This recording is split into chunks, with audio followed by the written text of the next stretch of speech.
अस्सलामुअलैकुम वरहमतुल्लाहि वबरकातुहू। अब्दुल करीम मदद मुखातिब हूँ। कीमियागर भाइयों के लिए इंतहाई काबिल भरोसा नुस्खा, जिस पर अगर मेहनत के साथ, एहतियात के साथ, लगन के साथ काम किया जाए तो इसमें 100% कामयाबी के चांस हैं। जहाँ तक मेरा तजुर्बा है वो भी मैं आपको आगे चलकर बताऊंगा कि मेरा इस पर क्या तजुर्बा है और मैंने इसमें से कौन कौन सी पॉइंटें नोट की या किस कदर मैंने इसको मुफीद पाया। सबसे पहले नुस्खा के मुतालिक इसमें दो ही इज्ज़ा हैं, गंधक और पारा। बराबर वज़न लेना है, ये आप पर मुनसर है कि आप कितना गंधक पारा लेते हैं। फ़र्ज़ कीजिए अगर 50-50 ग्राम गंधक पारा है तो इसे हल्का हल्का दस्ता से, यानी कि जो खरल का दस्ता होता है उस पर गंधक पारा डालकर फिर गंधक शामिल करके हल्का हल्का कूट लेना है, यानी कि इसको खरल नहीं करना है। गंधक सिर्फ दानेदार हो जाए, यानी कि उसके छोटे छोटे बारीक ज़रात बन जाएं, इसे खरल नहीं करना है। बस यहाँ पर ये पॉइंट जहन में रहे।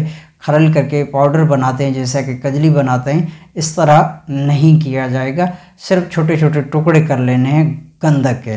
फिर एक कप लेकर, चीनी मट्टी का कप लेकर उसमें ये डालकर और फिर अच्छी तरह 2-3 कपड़ोटी गिल करनी है, मज़बूत गिल की जाएगी। यहाँ पर खदशा कोई भी नहीं है, एहतियातन इसकी गिल हिकमत जो होगी ये मज़बूत 2-3 गिल या 4 मरतबा भी गिल हिकमत कर सकते हैं। तो जितनी बेहतर एहतियातन गिल हिकमत अच्छी की जाएगी उतने इसके चांसेस होते हैं बनने के।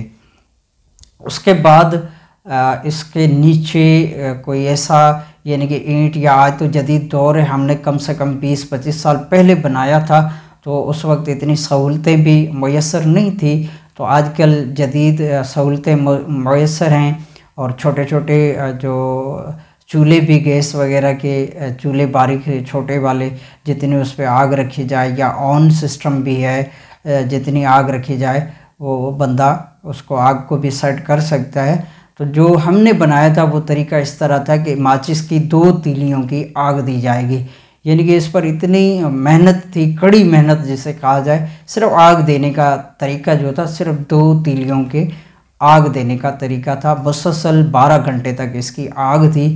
तो हमने कम से कम 5 या 6 घंटे तक मुसलसल इस तरह आग दी 2-2 तीलियों की। तो उसके बाद हमने इस अमल को छोड़ दिया था।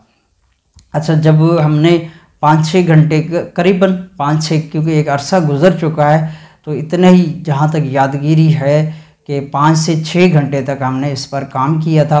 5-6 घंटे के बाद जब हमने निकाला इसको तो मुकम्मल तौर पर ये गोल्डन हो चुका था, यानी कि इस कदर ये शाइनिंग, इसमें गोल्डन शाइनिंग आ चुकी थी, रंग आ चुका था कि जो शम्स है या गोल्ड है उसको भी आप भूल जाएंगे, इतना ज़बरदस्त इसमें रंग आ चुका था।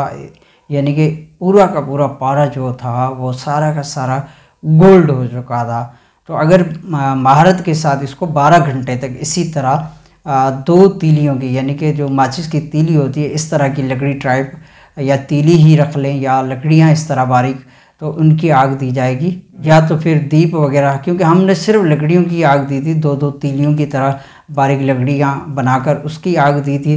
तो दीप वगैरह भी 12 घंटे तक इसके नीचे रखा जा सकता है। अलबत्ता हमने दीप वगैरह तो नहीं रखा, सिर्फ लकड़ियों की आग दी थी। तो 12 घंटे का अमल था, लेकिन हमने 5 से 6 घंटे बाद इसको ठंडा होने पर इसको खोला तो इस तरह के शेप में ये पारा जो था बिल्कुल मेटल शक्ल में आ चुका था। मेटल तो नहीं कहा जा सकता, लेकिन इस शेप में आ चुका था जैसे कि मरगांग होता है।